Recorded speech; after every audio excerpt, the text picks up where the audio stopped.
be seated.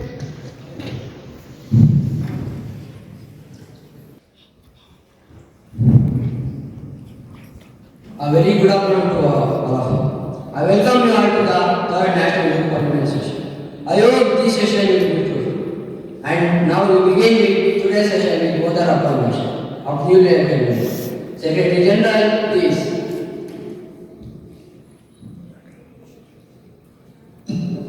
Now, Ms. Naveshri, who stands elected from the Lucknow constituency, Uttar Pradesh, will now take oath of affirmation. Ms. Naveshri, please.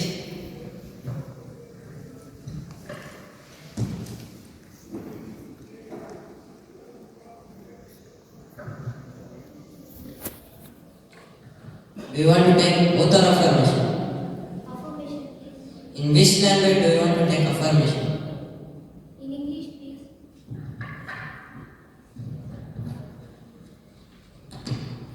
I, Naveshri, have been elected as a member of Lower House of Youth Parliament, do swear in the name of God that I will be true faith and allegiance to the Constitution of India, as by the law established that I will uphold the sovereignty and integrity of India, and that I will faithfully discharge the duty upon which I am about to enter.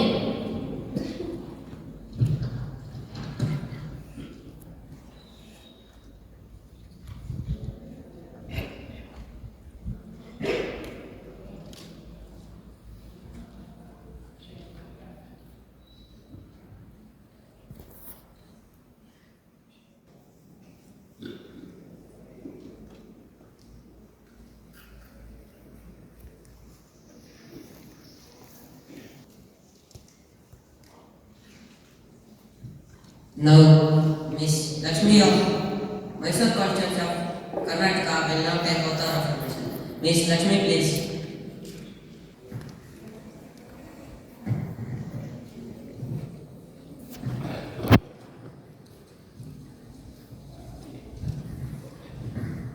Do you want to take oath? Oath, please.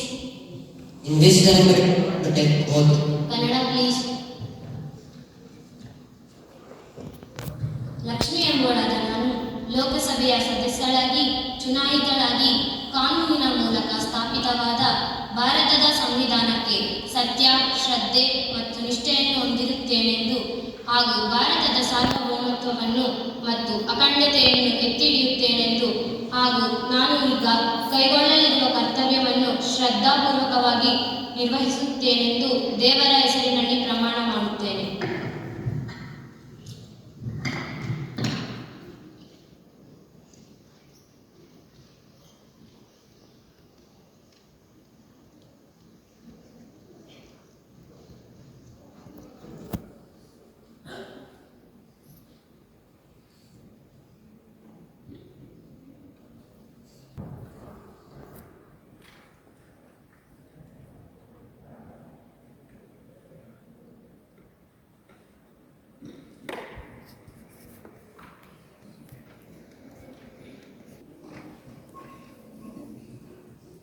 Now, Ms. Yogita Patel, who stands elected from the Haridwar constituency of Uttarakhand, will now take oath of affirmation.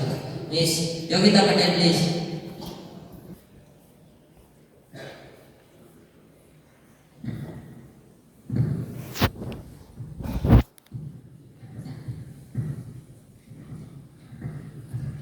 Do you want to take oath or affirmation? Oath, please.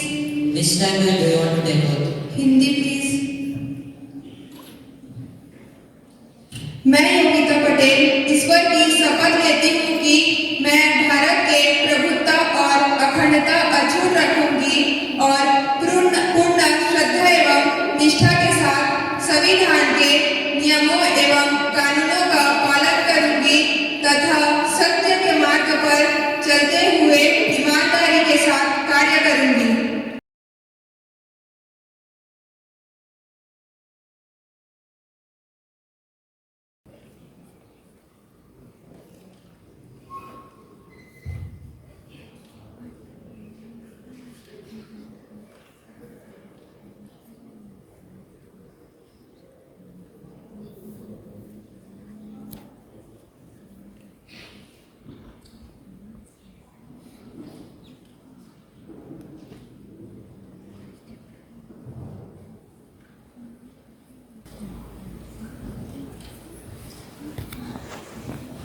Honorable members, with great sorrow contribute that I inform this of the great sorrow Dr. Manmohan Singh. Manmohan Singh, born on 26 September 1932 in the village of Ga, Punjab Province, British of India.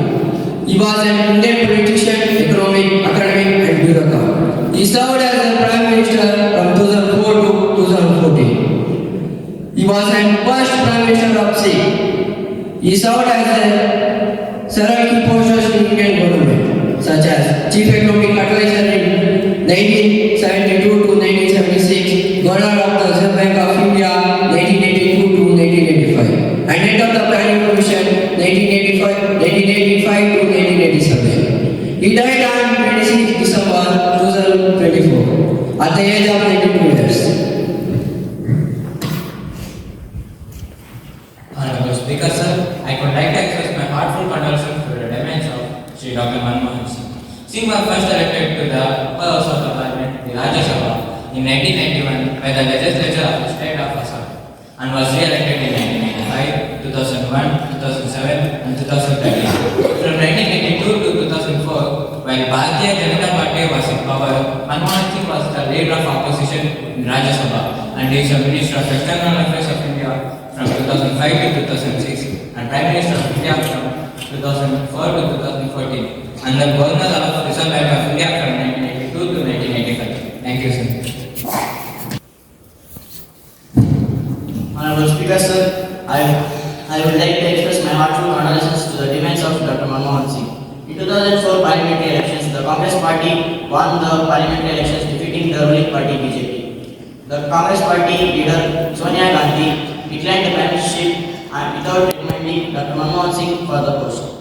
In 2009 parliamentary elections, the Congress party won with the majority number of seats and Dr. Manmohan Singh became the prime minister for the second time. Thank you.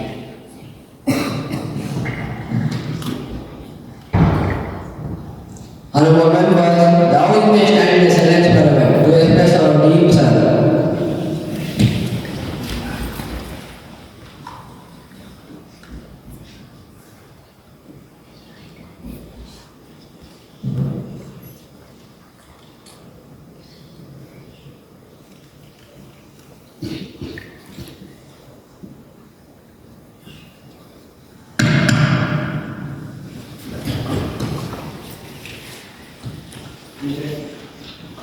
Mr. Secretary General, please convey the message of condolence to the President.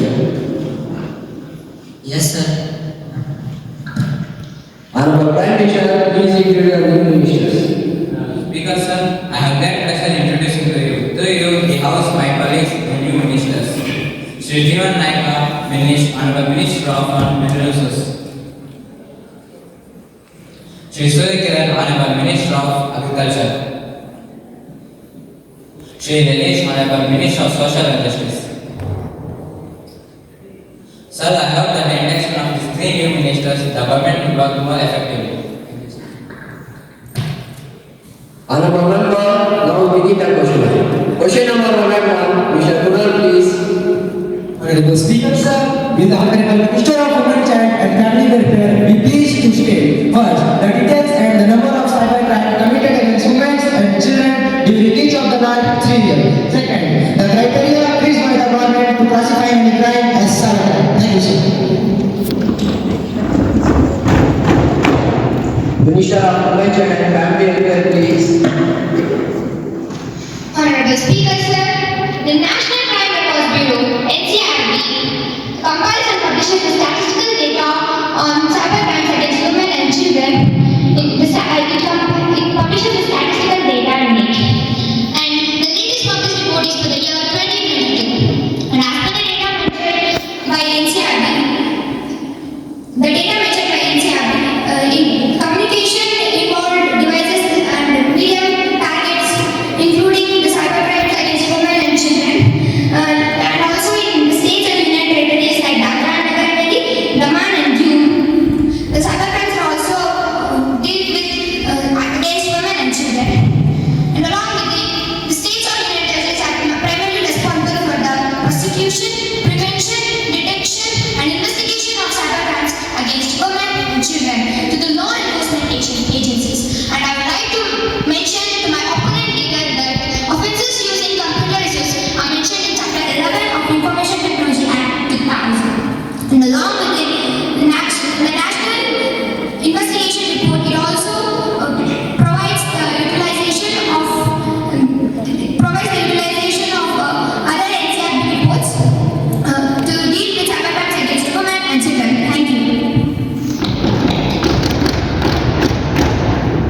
Any supplementary questions? Question number 101 B. Mr. Sujal, please. Honorable Speaker, sir, will the Ministry of Women, Child and Family Welfare provide details taken by the government to spread awareness about women and children? Thank you. Minister of Women, Child and Family Welfare, please. Honorable Speaker, sir, to deal with cybercrime cases, the government has taken several steps, which include the issuance of alerts or advisories and dissemination of messages through SMS, I4C, social media account, that is the Twitter handle at Cyberghost I4C, Instagram at Cyberghost I4C, Facebook at Cyberghost I4C, and Telegram at Cyberghost I4C. And along with it, the radio campaigns are also held. Engaged my government use schemes for publicity in multiple media. And along with it, the publications of handbook for adolescents of students are also taking place. And organization of cybercrime safety and security awareness week are repeating organization of cyber safety and security awareness week in association with police departments in different states or union territories. Thank you. Question number 102, Ms. Jansi, please. Honorable Speaker, sir, will the Minister of External Affairs be pleased to state A. The development programs and policy reforms India has made in respect of G20 along with the achievements thereof and the future course of action envisaged in this regard. B. The details of the meetings, congress, seminars held in May regarding the G20 matters after India taking over the presidency.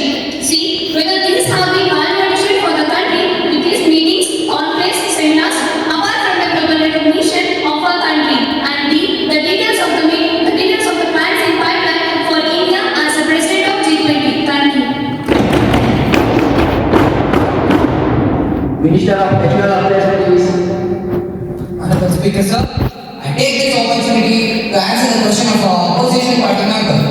So, India is holding the presidency of the G20, the premier global forum for the International Economic Cooperation, 1 December 2022 to 30 November 2023. So, India's G20 presidency priorities are inclusive and grounded with the broad areas of substantive deliberations comprising inclusive and resilient growth, progress and SDGs, technological transformation, public digital infrastructure, reforming multilateral institutions, human development, and international peace and harmony. We also amplify the voice and concerns of the global south. During our ongoing G20 presidency, who are 200 meetings across the country. I repeat it again, who are 200 meetings across the country in 13 shepherd and working groups, 8 finance and working streams, 11 engagement groups, and 5 initiatives are taking place. 5 initiatives are taking place. The various outcomes and the engagement group meetings would be emerged out of the deliberations during the course of our G20 presidency. And the G20 Leaders Summit will be held in New Delhi on 9 to 10 September 2023. It is culminating in the G20 Leaders Summit. Thank you, sir. Question number 103, Mr. Abhishek, please. Honorable Speaker, sir, according to the theory of Stephen Hawking, Member, this is a question hour. Please to come to your question. yes, sir. In the Ministry of Electronics and Information Technology, whether the government is taking steps to regulate the growth of artificial intelligence in the country and explore the details thereof, and whether the government intends to bring along artificial intelligence and explore the details thereof, and the steps taken by the government to improve infrastructure, expertise, skilling, and research in artificial intelligence. Thank you, sir. Minister of Electronics and Information Technology, please. Honorable Speaker, sir, AI is a kinetic enabler and digital economy innovation, and government is realizing the potential of AI to develop potential and personalized and citizen-centric services to digital public platforms. However, AI has ethical concerns due to risks such as bias and discrimination, privacy violation, decision making, and lack of transparency in AI. To address these ethical concerns and potential risks, various central and state government has promoted the adoption of best practices. Government of India sees artificial intelligence as a significant and strategic area for the country and technological sector. It further believes that AI will have kinetic effect and for the growth of entrepreneurship and business. And government is taking all necessary steps and policies to develop the infrastructure and to develop the robust. Thank you. Question number 1 Mr. Alok, please. सम्माननीय अध्यक्ष महोदय, क्या स्वास्थ्य एवं परिवार कल्याण मंत्री बताने कृपा करेंगे का देश में एमबीबीएस की डिग्री प्राप्त करने वाले छात्र छात्राओं के अनुमानित प्रतिशत कितनी है एवं सरकार इनके सुविधाओं के लिए क्या कार्य कर रही है? ख देश में डॉक्टरों एवं मेडिकल कॉलेजों की अनुमानित संख्या कितनी है एवं इनको बढ़ाने के लिए सरकार क्या कर रही है? धन्यवाद। Minister of Health, please. सम्मानीय स्पीकर महोदय, देश में एमबीबीएस की डिग्री प्राप्त करने के लिए देश के छात्र छात्राओं की अनुमानित प्रतिशत अत्यधिक है।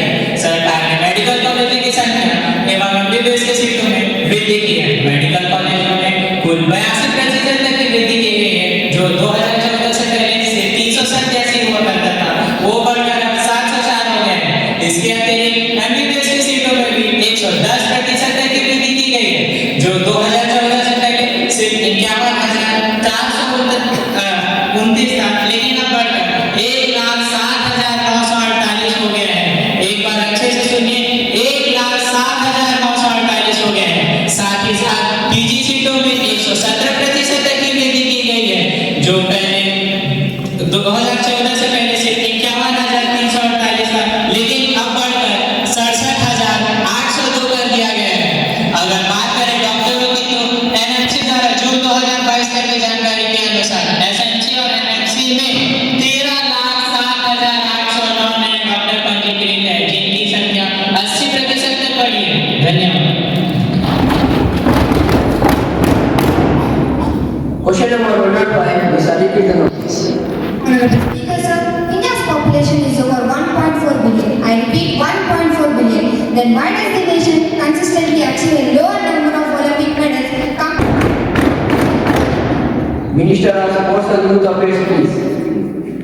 Honorable Speaker, sir, in India, the focus has always been on a very limited number of sports, with cricket being the dominant one.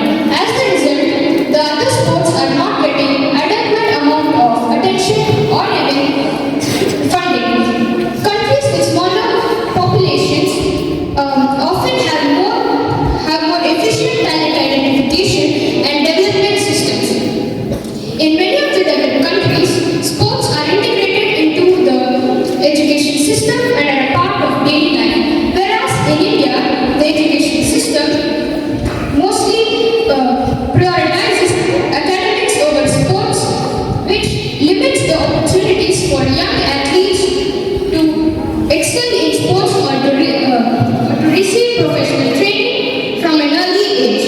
Despite these challenges, India has shown improvement in the past years, particularly in sports like wrestling, badminton, boxing, and athletics, and is particularly being continuously strides towards the Olympic success. Thank you, sir. Question number 106 Ms. Purika, please. Honorable Speaker, with the Minister of Labour and Employment, please to state A. Whether the government proposes to reduce the unemployment rate by 5% in 2024-25. If so, the details therefore, and B. Whether the government proposes to reduce the urban unemployment rate from 8.33% to 2018. C. Whether the current annual unemployment rate of the country since 2014 stay can be revised. D. The current unemployment rate of the countries Nepal, Pakistan, Bhutan, Bangladesh and Sri Lanka. E. Whether the government is aware of the unemployment rate in the country. I think so. The minister of the so-called ruling party has the data of the unemployment rate in the country. And F. I think so.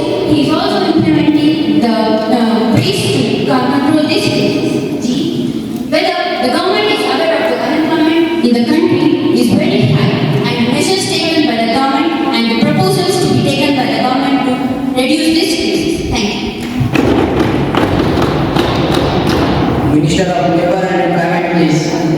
Honorable Speaker, sir, the official data shows on employment and unemployment periodic labor force survey, which is conducted by the Ministry of Statistics and Program Implementation since 2017-18. The survey period is from June to July of the next year. As per the latest available unemployment reports, the estimated unemployment rate on user status for persons of age 15 years and above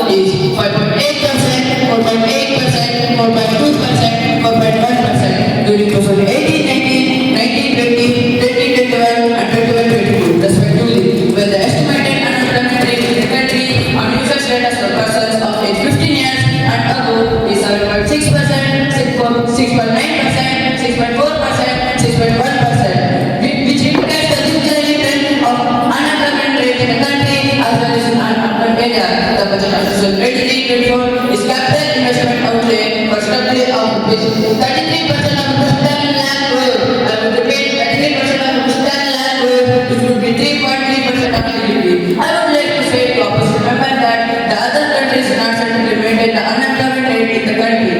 The state and UTI estimated unemployment rate in the country of the period between 17-18 is that as a paper. Thank you, sir. Question number 1, Ms. Kavya, please.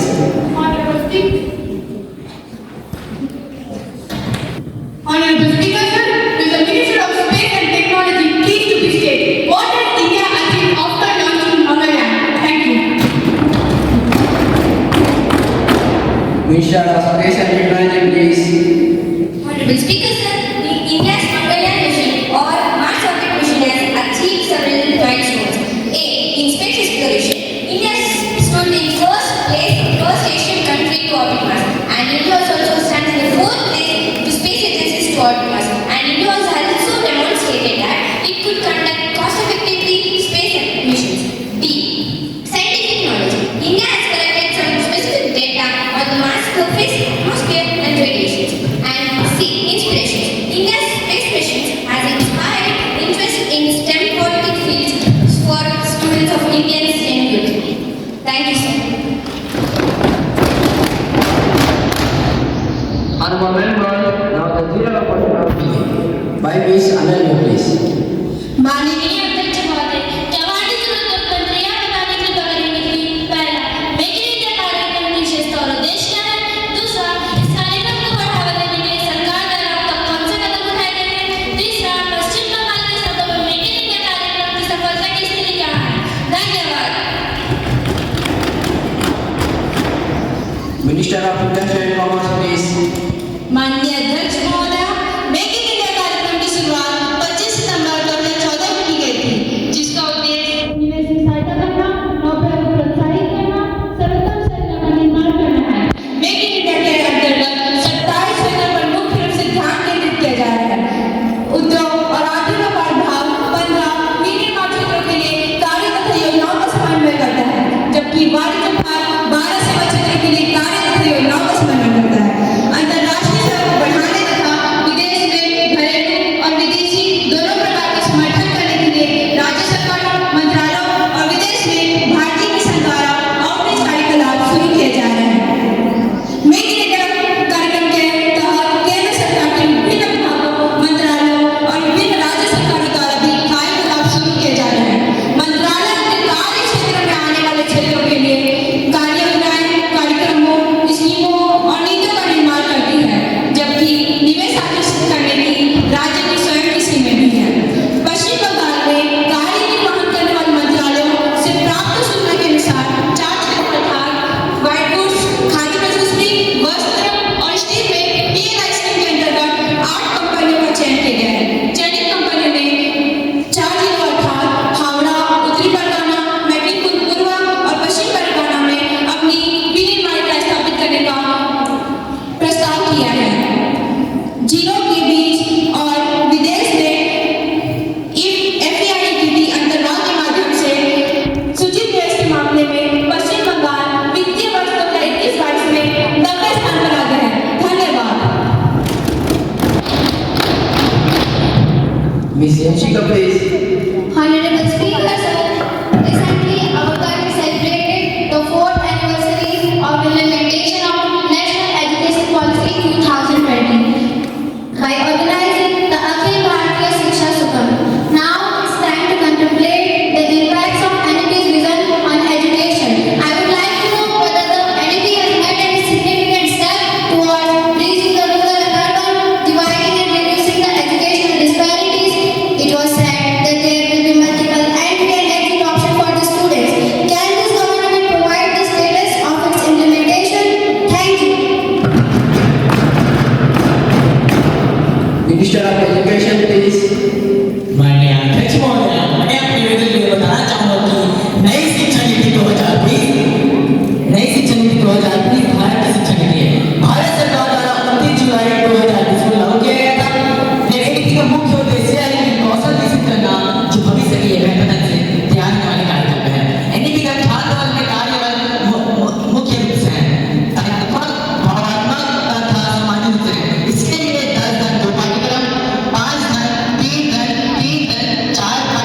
दिया जाएगा, जहां 5 वर्ष आधार चरण है, 3 वर्ष प्राथमिक चरण है, 3 वर्ष मध्यम चरण है तथा प्राथमिक चरण के 4 वर्ष है।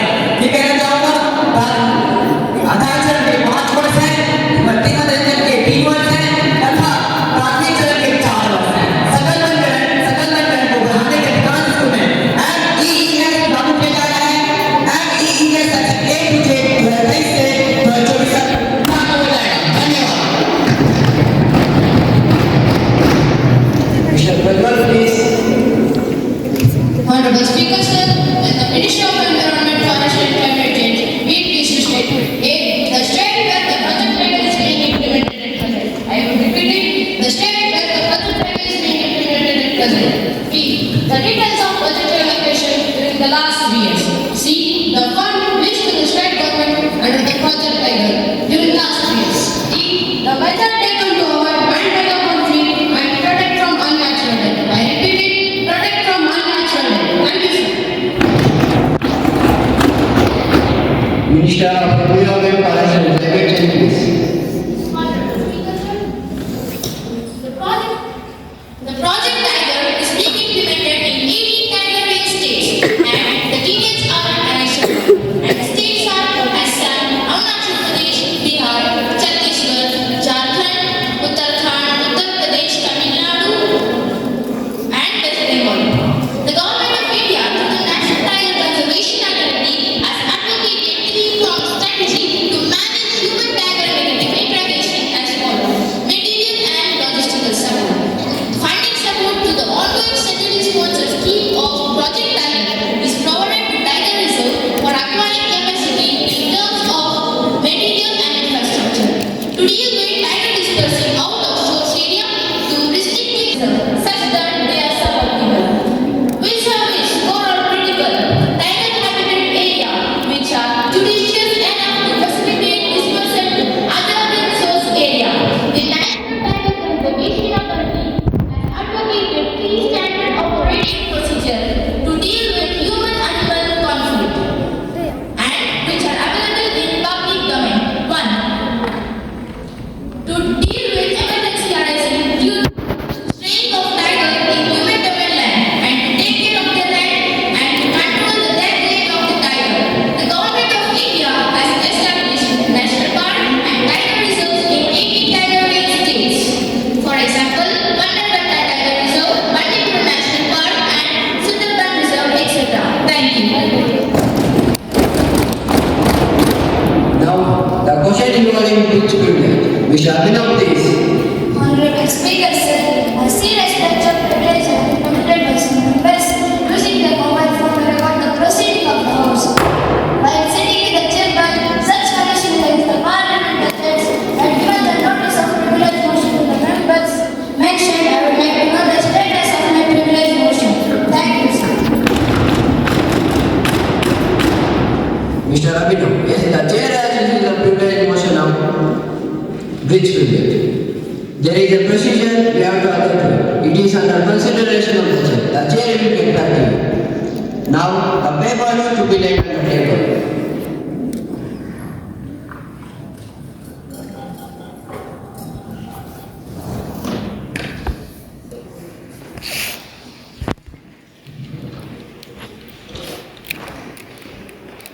Honorable Minister of Rural Development, please.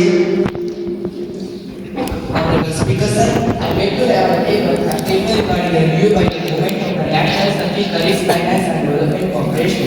I repeat it, National Subsidiaries Finance and Development Corporation for the year 2021 and 2022. Secondly, annual report of the Auditor Accounts and Auditor General. Thank you.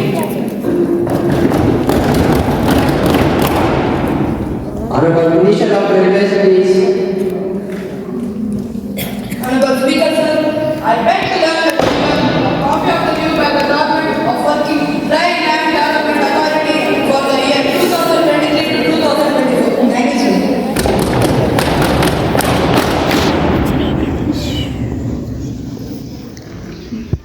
Honorable members, I have to make an announcement. On my own behalf and behalf of the honorable members of this House, I have pleasure extending our our mom and to the British Parliamentary delegation, who are on a visit to our India, our Parliament. The delegation led by Mr. Dimple Tandon, the President of National Council of Britain, and the members of National Council of Britain, Divya Angela and Aditya Kure. They are now seated in a special box. We wish them a happy and fruitful stay in our country.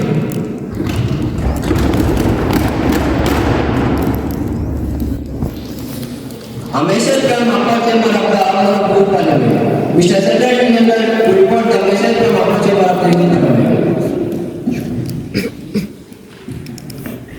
Honorable Speaker, sir, I have to report the message received from the upper chamber of the Youth Parliament by the Secretary General.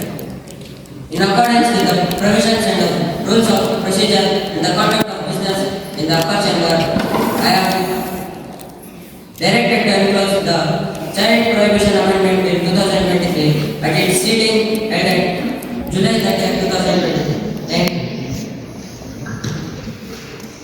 Mr. Secretary General to lay a copy of it. Sir, I lay on the table of the House the Child Prohibition Amendment Bill 2023 as passed by the upper chamber of the Youth Parliament on 30th July 2020. Now, the House will take out the parliamentary motion. Mr. Uday to State Parliament. Mr. Uday, please. Honorable Speaker, sir, I would like to draw the attention of the Minister of Health and Family Affairs about a serious problem facing in our country, that is population exposure. It is now said that India has overtaken China to become the most popular country in the world. It is true. Does this government China to become the most popular country in the world? Is it true? Does this government has any census to ascertain accurate data so that the benefits of the social schemes can be disadvantaged the people? Can this government clearly state that by which step does it purposes? Minister of State Parliament, please. Honorable Speaker, sir, as for the United Nations Department of Economics and Social Affairs, World Population Perspective 2025, the total projected population of China as on 1st July 2023 is 14,256 lakh 71,000. I repeat it, 14,256 lakh 71,000.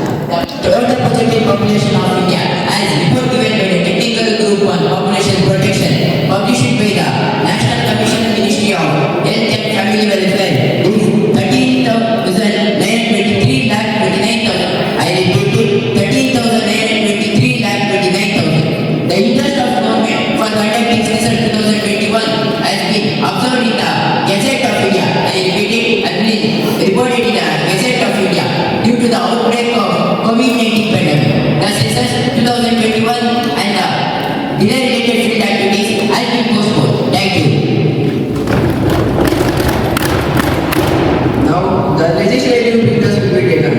Honorable Minister of Law, please introduce the bill. Honorable Speakers, I beg to move for leave of the House to introduce a bill further Government of India Act 1972 to bring NPS employees under Government of India pension. Thank you, sir. The question is that due to be granted to the Minister of Law to introduce a bill for the amendment GY Act 2072 to bring NPS employees under GY pension. Those who are in favor of it, please say aye. Aye. Those who are against of it, please say no. I think the ayes have it, the ayes have it, the ayes have it. The leave is granted. Minister of Law, please. Honorable Speakers, I introduce the bill further Government of India Act 1972 to bring NPS employees under Government of India pension. Thank you, sir. Minister of Home Affairs, please. Honorable Speaker, sir, in order to address the issues of women in a holistic manner, as a measure for empowerment of women, gender equality, increasing the female labor force participation, making them self-reliant, and to enable them to take decisions themselves, the government proposes to introduce the Child Marriage Amendment Bill 2023. The main provisions of the bill are: Clause 1. Amend the prohibition of child marriage to Act 2006 in relation to the age of marriage. Clause 2.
you, sir.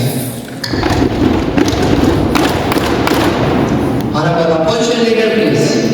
Honorable Speaker, I strongly oppose the child marriage prohibition bill. Why does this government introduce such a meeting early without the consultation of stakeholders? In our country, where the majority of the age is 18, we can vote at 18, get a driving license at 18, purchase property or open a bank account at 18. What is the need to raise the age of marriage? Moreover, the existing law states that the minimum age of a girl is to marry is 18. Is there any mechanism to implement that? Majority of the people who live in the villages are deprived of education, who blindly follow the customary practices, get their daughters married before 18. So the people who can't wait till 18, how will they wait till 21? So a law that failed to enforce 18 as a minimum age, how will it succeed when we further increase the age? We cannot improve the condition of a woman just by raising the age of marriage. In my opinion, the only way is that by providing education and educating their parents. Now, how many laws have been formulated since independence? And how many laws have been updated in the two sense? If we had been followed these laws sincerely, we would have been living in a totally different world by now. Thank you. Minister of Electronics and Information Technology, please. Honorable Speaker, sir, I think the opposition leader need to think logically. Getting the owner ID at 18, driving license at 18, and bank account at 18 has nothing to do with this bill, as it requires the of psychological maturity and responsibility of taking care of their children, as it is best observed when they cross 21 years. Child marriage prohibition had to be amended to maintain principal equality and to ensure women's physical, mental and reproductive health. Thank you. Mr. Kunal, please. Honorable Speaker, sir, just by raising the minimum age of marriage to 21, we cannot ensure the better participation of girls in higher education of work sector. What is required is a sustained effort in gender equality and women empowerment by educating them, ensuring they get rightful sharing in the properties, providing safe workspace and gender treating them as equal. Now, how many laws that conflict with society? Many laws have been passed, but not all of them are succeeded. An example here is the Dowry Prohibition Act 1961. The practice of dowry still continues. Dowry will continue despite having the law criminalizing the participant of giving and taking of dowry for last 60 years. So I have believed that unless we strengthen the mechanism around implementation, we cannot ensure the equality for women. Thank you, sir. Mr. Nandan, please. Honorable Speaker, sir, on June 2020, the Central Government set up a task force representing the co-India motherhood with less than the task force also requested to increase the motherhood funds, also requested to promote higher education to women. Thank you, sir. Mr. Pradhan, please. Honorable Speaker, sir, India being a secular country and a secular values are placed in the Constitution of India under Article 25 as which guarantees freedom of conscience, freedom to practice and to propagate religion to all the citizens. According to me, this law is an unwanted, unconstitutional and violating of the Constitution. This bill is an attack on the personal life and fundamental rights. Different religions have different practices, so imposing the same law on different religions is curtailing the concept of secularism, so ensuring in the Constitution of India. Thank you, sir. Ms. Jayashree, please. Honorable Speaker, sir, I would like to support the bill. By the passing of the bill, all forms of discrimination against women will be eliminated. But I am amendment to the 5th class of Child Marriage Prohibition Bill 2023. The 5th class said that the bill will be effective from 2 years from the date of the bill is passed. But why this delay? Therefore, my suggestion is this, that the bill must be implemented soon after the signature of the President. Thank you, sir.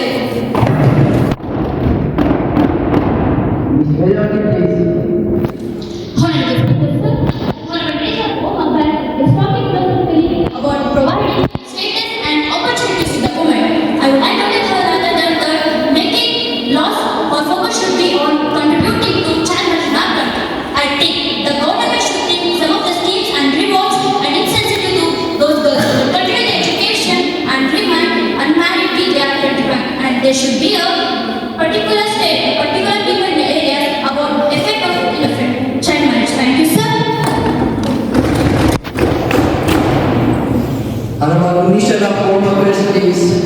Honorable Speaker, I am grateful to all those who have supported the bill.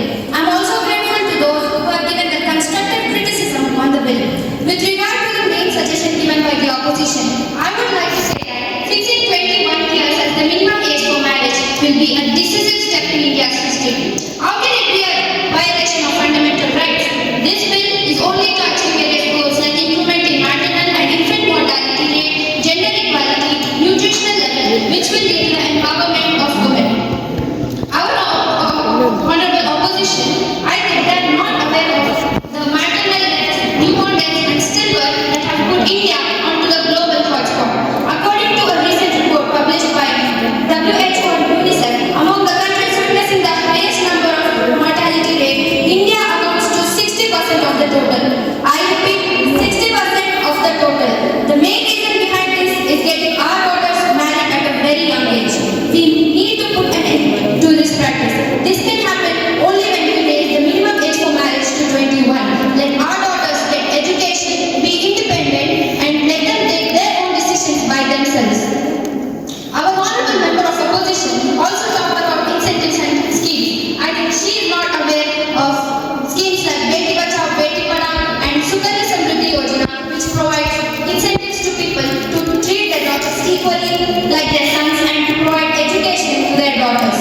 Regarding the amendment suggested, I would like to say that a minimum period of 2 years is necessary to implement the bill properly so that all the people all over the country get involved in the collective efforts to implement this bill. Thank you.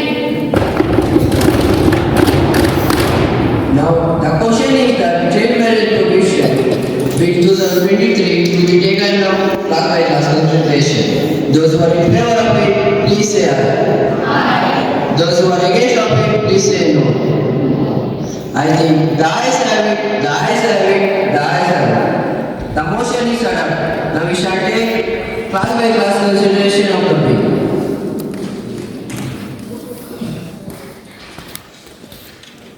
The question is class 1 to 5 stand part of the bill. There is a one amendment in class by Mr. S. Are you moving it? No, sir. In the way of reply given by the minister, I am not pressing the amendment. Thank you, sir.